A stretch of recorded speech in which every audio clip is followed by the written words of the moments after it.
നമ്മുടെ ജന്തർ മന്ദിറിലെ സമരം കൊണ്ട് മനസ്സിലായ ഒരുപാട് കാര്യങ്ങളുണ്ട്.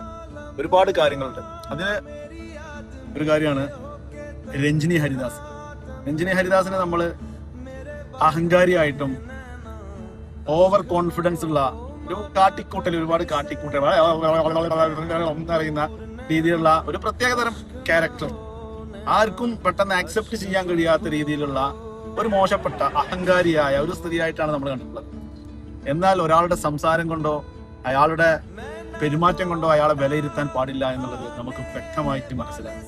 പിന്നെ രണ്ടാമത്, നമ്മളെല്ലാവരും ഇഷ്ടപ്പെട്ടിരുന്ന, എല്ലാവരും ഹൃദയത്തിൽ കൊണ്ട് നടന്നിരുന്ന, ഹെയ്റ്റേഴ്സ് ലിസ്റ്റിൽ ഒരാൾ പോലും ഇല്ലാത്ത, ഹെയ്റ്റേഴ്സ് ലിസ്റ്റ് തന്നെ ഇല്ലാത്ത ഒരു വ്യക്തിയാണ് പേളിമാണി. പക്ഷെ അവളുടെ തന്നിറം പുറത്തറിയാനും അവളുടെ ഓന്തിന്റെ പോലെയുള്ള സ്വഭാവം എന്താണ്, നിറം മാറുന്ന സ്വഭാവം എന്താണെന്നും നമുക്കറിയാൻ കഴിയും. ഞാൻ എല്ലാവരും അൺഫോളോ ചെയ്യുന്ന വീഡിയോ കണ്ടിട്ട് ഞാൻ അൺഫോളോ ചെയ്യാൻ വേണ്ടിയിട്ട് ഞാൻ സെർച്ച് ചെയ്തിട്ട് നോക്കുമ്പോൾ ഞാൻ ഫോളോ ചെയ്തിട്ട് പോലില്ല. എനിക്ക് സങ്കടമായി. ഫോളോ ചെയ്താലല്ലേ അൺഫോളോ ചെയ്യാൻ പറ്റുള്ളൂ. ഞാൻ ഇമാതിരി വാണങ്ങളെയൊന്നും ഫോളോ ചെയ്യാറില്ല, മുന്നേ ചെയ്യാറില്ല. ഇപ്പൊ വേറൊരു സാധനം ഉണ്ടല്ലോ, എന്താണ്, ഹണി റോസ്. ഞാൻ ഇമാതിരി സാമൂഹ്യ വിപത്തുകളെ ഒന്നും ആദ്യമേ ഫോളോ ചെയ്യാറില്ല. പിന്നെ അതുപോലെ നമ്മുടെ പ്രിയപ്പെട്ട പ്രകാശ് രാജ് സിനിമയിൽ വില്ലനാണ്, ജീവിതത്തിലെ റിയൽ ഹീറോ ആണ്, യഥാർത്ഥ ഹീറോ ആണ് അദ്ദേഹം. അത് നമ്മൾ തിരിച്ചറിഞ്ഞു. പിന്നെ ഏറ്റവും വലിയ കാര്യം, ജെൻസി പിള്ളേര്, പൊന്നും മക്കളെ, ബിഗ് സല്യൂട്ട്. പിള്ളേരുടെ അടുത്ത് പിടിച്ചു നിൽക്കാൻ കഴിയില്ലടാ. പോലീസ് ലാത്തിയിൽ ആണി വെച്ച് അടിച്ചിട്ടും ചോര പൊട്ടി ഒലിച്ചിട്ടും സമരം ചെയ്ത് എക്സ്പീരിയൻസ് ഇല്ലാത്ത, ചിന്തിക്കണം, സമരം ചെയ്ത് മുൻ പരിചയമില്ലാത്ത, അടികൊണ്ട് പരിചയമില്ലാത്ത ജെൻസി പിള്ളേർ, പെൺകുട്ടികളടക്കം ഒരു രക്ഷയില്ല മക്കളെ, ഒരു രക്ഷയില്ല. കണ്ണീർവാതകം പ്രയോഗിച്ച് നോക്കി, ഗ്രനൈഡ് എറിഞ്ഞ് നോക്കി, മറ്റേ സാധനങ്ങളുടെ മേത്ത് ശരീരത്തിന് മൊത്തം തുളച്ച് കയറുന്ന എന്ത് ഷെല്ലാണ്, അത് ഉപയോഗിച്ച് വെടിവെച്ച് നോക്കി, ലാത്തി വെച്ച് അടിച്ചു നോക്കി, ഒരടി പുറകോട്ട് പോയില്ല. കുഞ്ഞു മക്കൾ, ഹൃദയത്തിൽ നിന്ന് ബിഗ് സല്യൂട്ട്.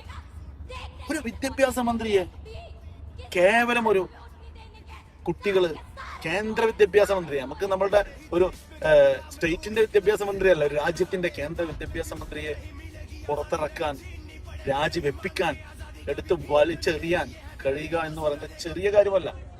രാജ്യത്തെ പ്രതിപക്ഷ പാർട്ടികളെ കൊണ്ട് കഴിഞ്ഞിട്ടില്ല. പ്രതിപക്ഷ നേതാവ് 45 ദിവസത്തിന് ശേഷം മാത്രമാണ് ഈ സമരപന്തലിലേക്കും സമരം നടക്കുന്ന ജന്തർ മന്ദറിലേക്കും വന്നിട്ടുള്ളത്. 49 ദിവസം നീണ്ടുന്ന സമരത്തിന് 45 ദിവസം കഴിഞ്ഞിട്ടാണ് പ്രതിപക്ഷം തിരിഞ്ഞു നോക്കുന്നത്. എന്റെ പൊന്നുമക്കളെ, പറയാൻ വാക്കുകളില്ല.